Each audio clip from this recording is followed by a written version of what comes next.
आजको हाम्रो स्पेस संवादमा प्रेरणादायक व्यक्तित्वसँग कुराकानी गर्ने क्रममा हामी पुग्यौं आइडिया स्टुडियो, जहाँ एक अन्तर्क्रिया कार्यक्रम चलिरहेको थियो।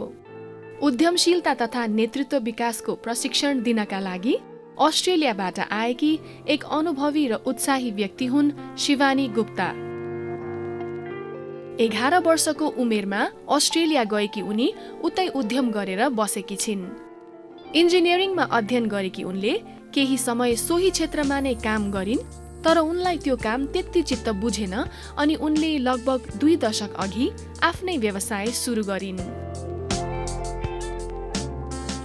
उनी एक सफल उद्यमी, वक्ता र लेखक हुन् जसले उद्यमशीलतामा लागेका धेरै व्यक्ति र व्यवसायीहरूलाई मार्गदर्शन देखाएकी छिन्।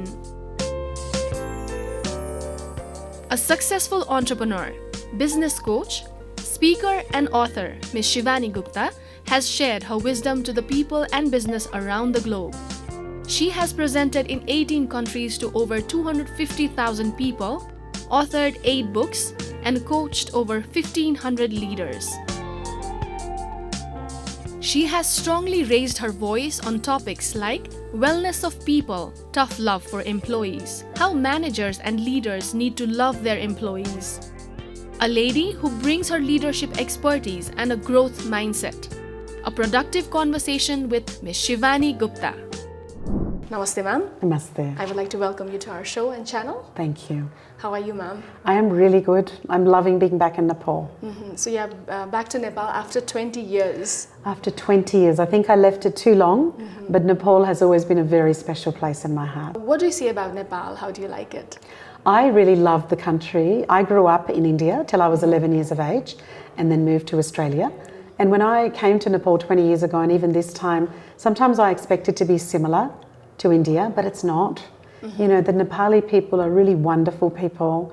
You've got so many things on the mountains. I finally got to Kalapathar this time and travel with some colleagues. I got to experience some of the beautiful places around Kathmandu and further. So it's been a wonderful trip. It's so good to have you in our show today, ma'am. I would like to directly jump into the conversation now. Please. So what is entrepreneurship for you? Entrepreneurship for me is when somebody sees an idea and they say that I can improve it. Or they see an idea that perhaps doesn't even exist. They see it in their mind, but it doesn't exist.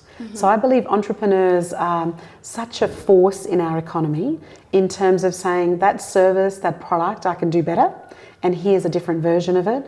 Or they say this service or product is not even being done, and they create it and then they deliver it. So that's how I see what entrepreneurship is really about. Of course, ma'am. It really takes a big effort or courage to start up with something in life. So what's your tips and tricks to those who really want to start up into entrepreneurship? I think the first thing I always say to people is don't start this word of being an entrepreneur. Don't do it because, you know, it's such a nice word and I want to be an entrepreneur and I want to be in business. You have to have a deeper reason. And the deeper reason is, why do I want to do what I'm doing? Is it really because I feel very deeply passionate about this industry or this product? You know, often great entrepreneurs have experienced a product or service that they have really impacted them in a not so good way, and they've gone, no, I feel like I want to actually improve that. So be very clear that don't get caught up in the hype. You know, let's be a business person, let's be an entrepreneur, because that is not enough to make you successful. What's really going to make you successful is to have a deeper purpose, a deeper meaning behind why you are starting that business, and then the rest of it will follow. So it has to come within you, actually. It does. And sometimes it's also good, you know. Sometimes you have a great idea. I remember one business idea I had. I thought it was the best idea.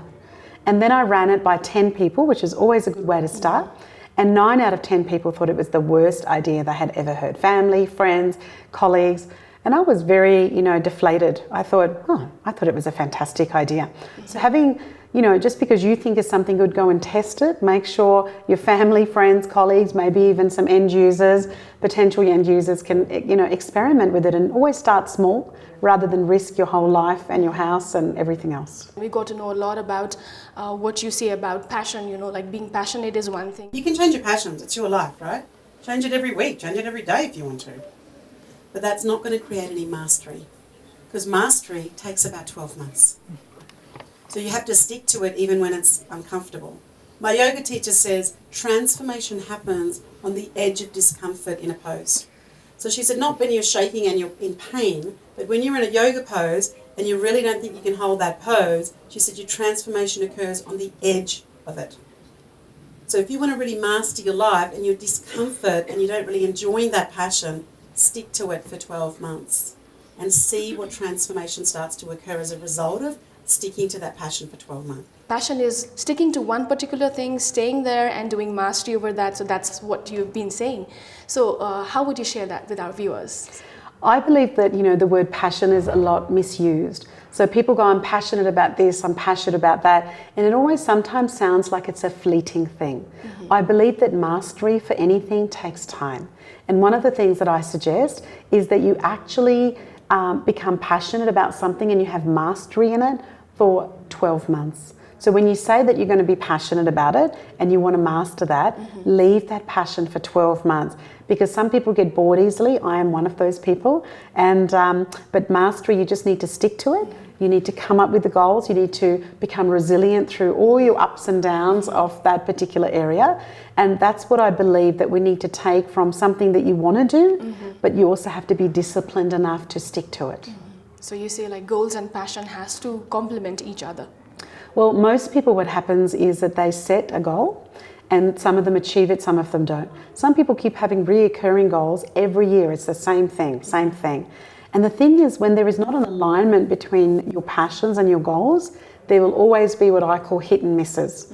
But if you set what your passions are first and what you want to master, then you set your goals underneath it, then you will create mastery, and the likelihood of you being successful in those goals then increases by a lot. Because then you go, okay, actually I want that goal, but I'm not that passionate about it. But I'm really going to be passionate about it, and I'm going to set some goals and I'm going to measure them, and then we start to see the success in those goals. So we also got to learn about creating our own vision board, not just for entrepreneurship, but for life as well. So how would you advise us on that? Well, I believe that most people don't have a vision board.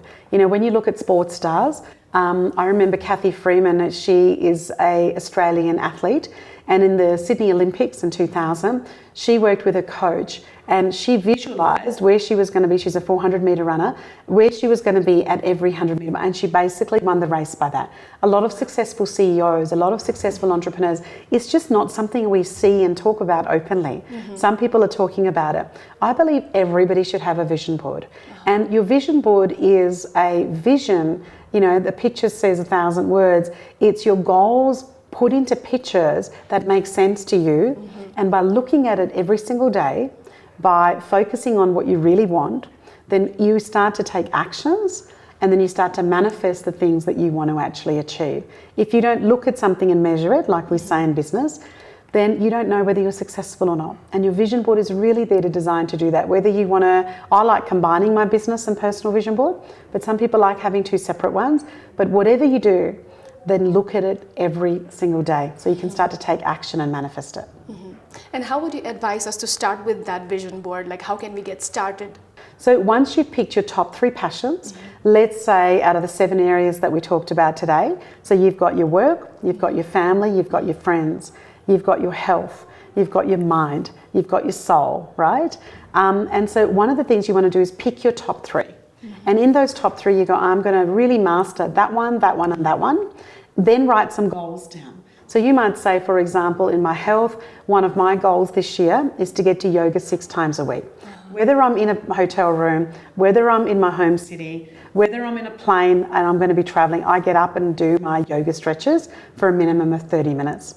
And so that on my vision board is just some random person from a digital shot online just doing yoga. So when I look at that picture, it reminds me I want to do that. If you want to save yourself a particular amount of money a month, you might put that amount that tells you per month, and by looking at that vision, you'll know that that's what you're trying to manifest in action. You might say that I want to spend more time with my husband or wife, and you might have a picture of the two of you on your vision board, and so or a clock in terms of spending time. So it doesn't have to be relevant to anybody else. It just has to be relevant to you. So when you look at that vision board and that pictures, it starts to invoke some inspiration and action into you. That's what I always say.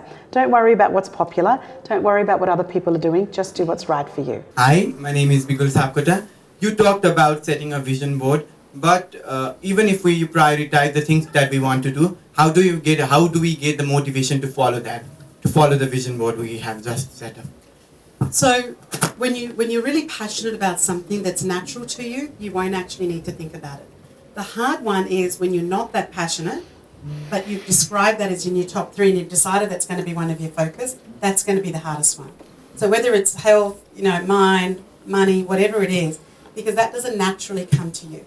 So one of the things is a dedication to some sort of a practice, right? One of the best things that they say is a boring business is a profitable business. When you do the same thing day in, day out, you make more money. I would like to ask you, because you are an entrepreneur yourself, so you have been looking at many businesses, and you've been involved as a motivational speaker, as a business coach to more than 200 companies around the globe. So what motivates you to keep up with your schedule? Well, one of the things that I love is business. And one of the things I realise is that so many of the economies, now I'm not sure if this number is true, but people tell me that, over 70% of Nepal is small businesses, small to medium-sized businesses. In Australia, we have over 3.2 million small businesses out of a population of, 25 million. So small businesses are so much of the economy, how much of the money we bring in, how many people we employ, and I feel very passionate about helping those people succeed. Mm-hmm. I believe that it's really important when they're risking so many things in their financially, psychologically, emotionally. Some people might be telling them not to run their own businesses, go and get a job. I'm the first entrepreneur in my family. Everybody in my family has got their stable job. And it was not always supported by everybody in my family to go and start up a business. Mm-hmm. So I want to help those people that have risked things against their family, risked things financially, risked things against the advice of others, because they really believe in something to become really successful. Mm-hmm. And my passion is to help people scale, because I see so many businesses, particularly women-oriented businesses, where they're doing great revenue, they aren't making enough profit, or they're sitting at a low. So I love seeing small to medium businesses grow, scale, and really live a fantastic life. So when there's conflict, they go, so let's assume this is conflict, and they go, like around the conflict, right? And partly it's a wonderful thing because your families have taught you that there's no point arguing. Like I wanted to be a lawyer and Mum said, nobody's going to marry you. Nobody wants an argumentative daughter-in-law. Right? Because I used to watch all the law shows, I still do. And but we don't speak up. And when I say speak up, I'm not talking about argumentative. When I say speak up, speaking up is about coming up and speaking your truth in terms of what's important to you. We've also been talking about to speak up when it comes to conflict, and also you've been raising your voice to speak up, and because in our culture, because I think you're very familiar with Nepali culture as well. So what happens in our corporate culture is that we don't speak up. We don't have open discussions on so many different things or matters. So I think this is very crucial for any kind of conflict management, be it for life or be it for business. So how would you like to share about this with our viewers? I believe that one of the skills, if you want to be an exceptional leader, and leadership is not just for the corporate world, leadership is not just as an entrepreneur, leadership is also as a parent at home, as a partner at home, as a friend. I believe that learning how to deal with conflict is a key leadership skill. And you don't have to be naturally good at it. Sometimes when I have to give feedback or deal with conflict, I get butterflies in my stomach. My palms get sweaty, I get a headache. It's not the most comfortable thing. It's not like I enjoy it, but it's a skill that I must have. And if you're a leader, you must learn it. Mm-hmm. And like any other muscle, it needs to be practiced. So it's uncomfortable, but it has to be done. If you need to give feedback to an employee and it's not that comfortable for you, you need to do it. If you have something that you're not happy with at home, you need to speak up, even though there may be an opportunity to do it with conflict. One of the things I always say is, if you can park your ego at the door, it's really important when you're dealing with conflict. Because when it's an employee or somebody reporting to me, my ego can kick in, right? And I can say, well, you report to me. I pay you, you will do as I say. Mm-hmm. Well, that's not going to engage them, and these days to get really good employees is very difficult. So I have to keep the dignity of the person that I'm speaking to, but I also have to speak up my truth and explain to them that I'm not happy about a situation. So for example, if I'm not happy about something in my workplace, I would say something like, look, I want to let you know that meeting that went and the way that you dealt with that discussion, I just felt was a bit unprofessional. I'm not saying that you're unprofessional completely, but I just felt that conversation, the way you dealt with it was unprofessional. I felt a bit uncomfortable about it. And I just wanted to talk through, what happened for you. Did you feel that? Did you feel that people shut down after you spoke that? And you're trying to have a conversation about it. I had a conflict with my son the other day because he did something that he said he wasn't going to do. And he promised me something and he broke that promise. Now that's the conflict. Either I can scold him and tell him off, but that's not going to help my relationship with him, even though I'm a parent. And he's a teenager, so he wants to have his freedom. And so I said to him, I said, look, you told me that you weren't going to do that. So I'm really disappointed. I'm really disappointed because I feel like you've broken a little bit of my trust. Now, you're a pretty smart kid. So can you tell me what decisions that you made? Why did you make that decision? Because now I feel upset and I'm now not sure how I can trust you for the next thing that you say you're not going to do. And he explained to me his point of view and we had a discussion about it. So I had to park the ego at the door to have that discussion. And then what you're trying to do is help them have dignity in face. And you want to create a conversation that gives them an opportunity to change their behaviour. That's why we deal with conflict. The way you deal with people, like the way you communicate, it matters a lot. It is the most essential skill in our life at work and at home. As we've come to know that work is very important for you and you have a beautiful family and goals are also very important to you. So work, family, goals, how do you balance your life with all these three aspects? Well, it sounds like this whole notion of balance is really difficult, right? And I think people have this tug of war between these are my work things, these are my family things, and we feel that imbalance. One of the things that I always say is when I'm at work, just focus on work.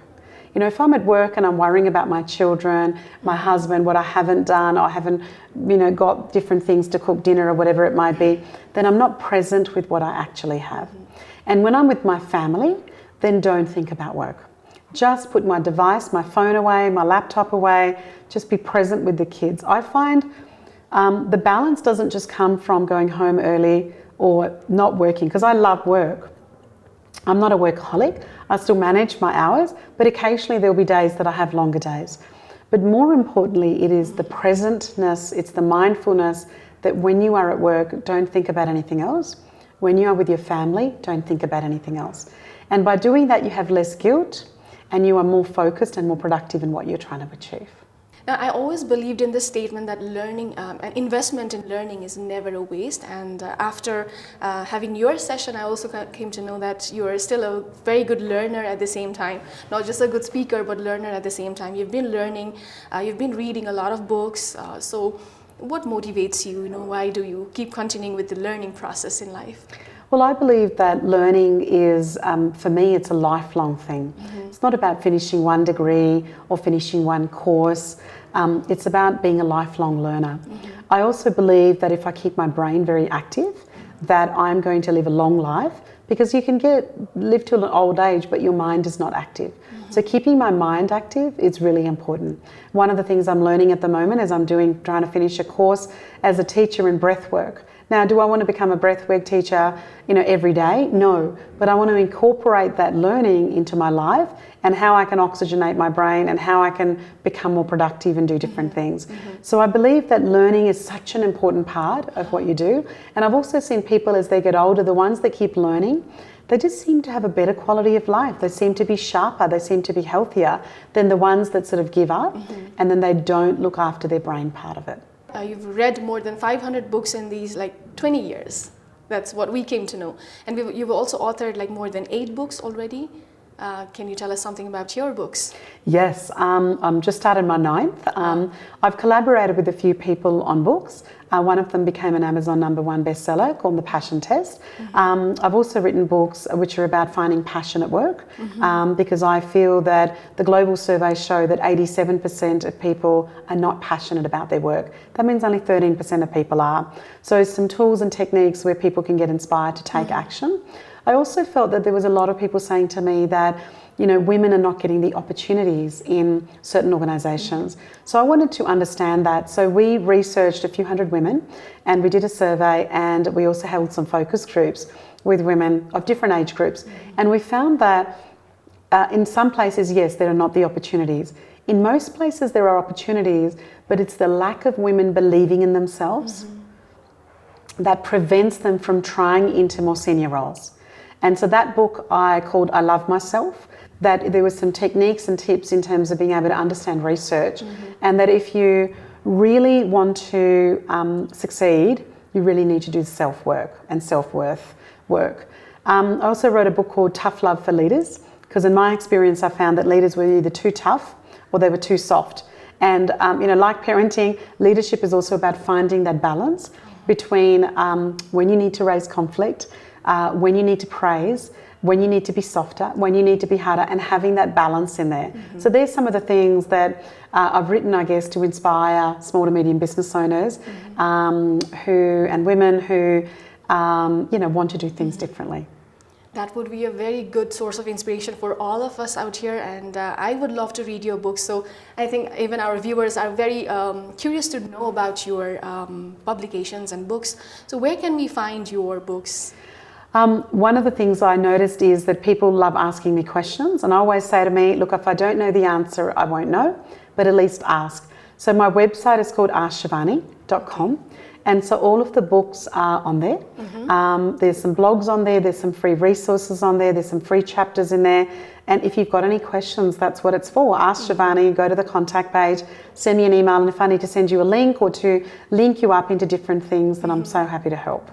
So that was much needed call to action for all of us, actually. Like our viewers also can go to askshivani.com. askshivani.com उहाँको website रहेको छ। त्यो वेबसाइटमा गएर तपाईं उहाँको blogs, उहाँको articles, उहाँले लेख्नु भएको रचना सबै तपाईंले पढ्न सक्नुहुनेछ। धेरै टिप्स एन्ड ट्रिक्स पाउनुहुनेछ। Well, continuing with the conversation, ma'am, what is productivity for you actually? Productivity to me is very simple. It's input and it's output. When you put in more and you get out less, your productivity is low. When you put in a certain amount and your output is more, then your productivity is high. So one of the things to focus is on how do I minimize my input and how do I maximize my output. So one of the things I say to people is, if you want to be really productive, focus on one thing at a time. The other thing that I talk about is have a very clear objective of what your top 3 tasks are each day. So prioritize the important stuff. And rather than getting sidetracked and getting a coffee, you know, starting with emails, having a chitter-chatter, get your top 3 things done as fast as you can. Then your day's already been productive. Then get to the lesser things. For me, I'm not very productive in the afternoons. I have more energy, more brain capacity in the morning. Some people are the opposite. They're actually more productive in the afternoon. So understand where you're more productive and then use your high productive time to do high paying off activities. What are the high things that you need to achieve to be successful? And then when you have down times, then do your low paying off activities. That's the simplest way to put it. Thank you, ma'am. So having said that, talking about productivity, talking about passion, about vision, what is your focus for this year? My focus for this year is I set my goals and my 3 areas of passion in January 1 each year. I've been doing that for process for almost 20 years. And then I set my goals and then I do my vision board. So the vision board is just a pictorial, a visual way of representing my goals. So some of my goals this year are 4 overseas trips, including this one, including one with my family as well. And I'm doing some board work on the Australia Pacific region, so I've got a bit of travel for that. I've got a lot of goals around my family. I've got some goals around supporting educating girls in third world countries, particularly in rural areas. I've got a really big goal in terms of launching some new products this year. I'm not sure how many of them are going to work because that's a brand new business, but you won't know till you try. And so I've got different goals, and they're on that vision board to represent that I look at every day to get me focused and get me excited and get me linked into that bigger why, so that I can start to slowly work in step at a time to achieve them. So we got to know you professionally. How is Ms. Shivani Gupta as a mother, as a wife? Well, I'm very lucky. I always say to people, especially to women, marry well. It makes a big difference. When we choose very carefully the person we marry, it makes a big difference. It actually reminds me of a funny story. I know we're doing this. I made a list. I made a list of my ideal husband. And it had, I always say to people, it's a musts and wants list. Your musts should only be 4 or 5 things, but your wants can be listed as 20 things. And when I met Scott, my husband, I was like, yeah, you tick all the musts. So I'm very lucky to have a very supportive husband who is in a big corporate job as well. I'm here in Nepal. I've got other work and travel that takes me away from home at times. And so we try and spend a lot of time together. We have a weekly date without the children. We spend a lot of time one-on-one, but we also spend a lot of time as a family. We love cooking together. We have a cooking roster. So the kids cook dinner a couple of nights a week. I cook dinner a couple of nights a week. Scott cooks dinner a couple of times a week, so we share that. We travel a fair bit together as a family as well, whether it's local or in Australia or regionally or, globally. I also love my rituals. So I have a 10-10-10 ritual that I do every morning, which is 10 minutes of reading, 10 minutes of journaling, and or 10 to 12 minutes of meditation. And so I love my yoga. I love my girlfriends. So I'd always try and, with my very close girlfriends, have some time away. I make some time to speak to them each week. So lots of eating, lots of laughter, lots of connecting with family and friends. Lots of always trying to do cooking courses and things to try and learn new dishes. So you have a very balanced life. Not always. When I think balance is sometimes a very difficult thing to achieve. I always say that I can be balanced, but I'm only balanced a moment at a time. So some moments in a day I feel very balanced, and some moments in a day I feel very, very imbalanced. I've seen this great graph of an entrepreneur that's like, I'm excited, I'm sad, I'm excited, I'm sad. And that's like done over 1 hour, right? So we have a range of motions that do that. But I know that when I overwork and I don't connect with my family, I don't feel great. I also know when I'm doing lots of family, lots of social, lots of not-for-profit work, and I'm not concentrating enough on my work, that doesn't make me feel great. So I think when you notice the imbalance, if we use that word, I think you just correct it a little bit, and then you correct it for a little bit, then it becomes imbalanced, then you correct it a bit, and it's a juggle, right? Particularly as a working mum, it's a juggle, and the whole thing is, for me, it's also being kind to myself. When I was younger, I was very hard on myself. If I didn't get something right, I would curse myself internally in my head. Shivani, you're so silly. I would never say those things to my husband or children or my friends, but I would say them to myself. I would criticize myself for not being perfect. And now when something doesn't work, not that I just go whatever, but I go, okay, you tried and you did that and it didn't work. And so over the years, I've learned that being kind to myself, a little bit softer with myself, like I would be with my family or my friends or my employees, I also need to be a bit kinder to myself and not judge myself and criticize myself so much. So that helps me balance a little bit better. There is so much to learn from you, ma'am. There's so much. I can keep listening to you for hours and hours. You are very kind. Thank you so much, ma'am. Now, we are almost at the end of our show, but before we wrap up the show, as you are the successful business coach, successful women in leadership, what would be your piece of advice to the young people out there who want to jump into the entrepreneurship journey, or anything for the young girls out there who really want to step into the leadership? I believe that one of the things that's really important for young women is it's so easy to live other people's lives. It's so easy to do what your parents are asking, or your boyfriend's asking, or your husband's asking, or your friends are asking.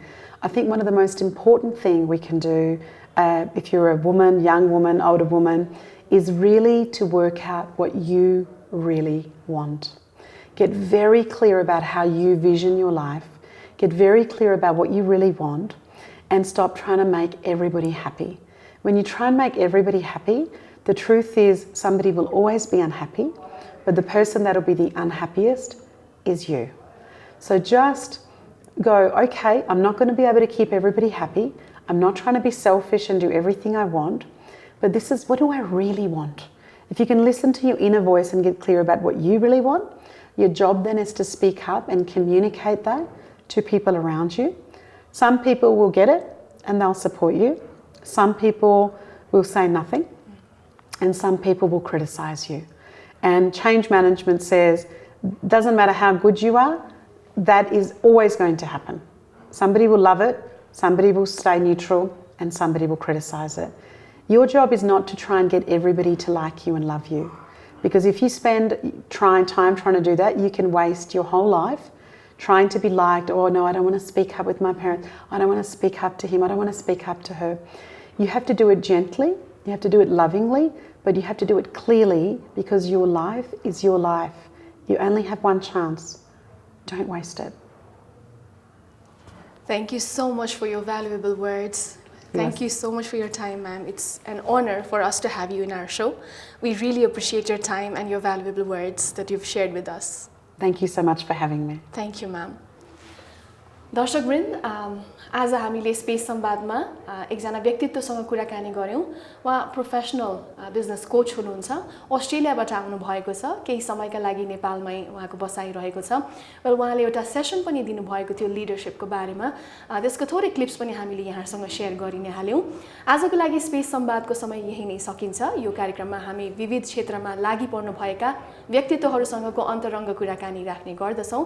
हरेक दिन बिहान 7:30 बजे space संवाद यहाँले हेर्न सक्नुहुनेछ। आजको लागि भने स्पेस संवादबाट म सोफियाले बिदा माग्ने बेला भएको छ। अर्को साता नयाँ अतिथिका साथमा उपस्थित हुने नै छु। त्यतिन्जेलको लागि बिदा दिनुहोस्। शुभ दिन।